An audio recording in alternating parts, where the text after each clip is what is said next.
মহানগরের পাথরকয়ারি এলাকায় দুদিন আগে ঝড়ে বিদ্যুৎ পরিবাহী তারের ওপর পড়ে গেছে কাছের ডাল। যে কোনো সময় ঘটে যেতে পারে বিপদ, সমস্যায় পড়তে পারে নিত্যযাত্রীরা। বিদ্যুৎ বিভাগের লোকেরা এসে দ্রুত এর বিহিত একটা ব্যবস্থা করুক দাবি করেছেন স্থানীয়রা।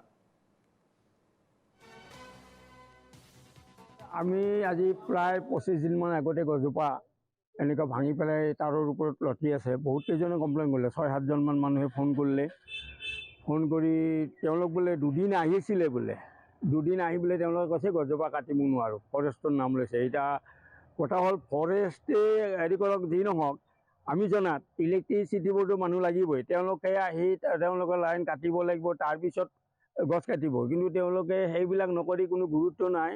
খবৰৰ পিছত খবৰ দি থকা হৈছে, কিন্তু তেওঁলোকে ইয়াত মানে এজনো আহি পেলাই ইয়াত হেৰি কৰা নাই, কোনো গুৰুত্বই দিয়া নাই যে গছজোপা কাটিব লাগে। আৰু এই ৰাস্তাটো হ'ল বৰ ব্যস্ত ৰাস্তা।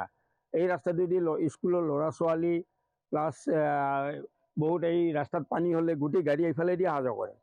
গতিকে ইমান বৰ যাতায়াত হেৰি ৰাস্তা এটা যদি এই গছজোপা যদি পৰি যায়, এই আজি 25 দিনমানৰ পৰা সেই ডাঙৰ বতাহ যিদিনা হৈছিলে সেইদিনাই ভাঙিছে।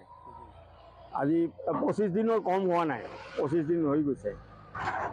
গতিকে এই অৱস্থাত তেওঁলোকক খোৱাৰ পিছতো তেওঁলোকে একো কৰা নাই। আৰু এনেকুৱা হৈছে ল'ৰা ছোৱালীয়ে সেই গছৰ ডালত ধৰিবও ভয় লাগে। কোনোবাটো বাচ্ছাই যদি গছৰ ডালত হাত দিয়ে, তাতেও এটা হেৰি হ'ব, কাৰেণ্ট শ্বৰ্ট কৰিব। আৰু এইটো মেইন হেৰিটোৱে আছে।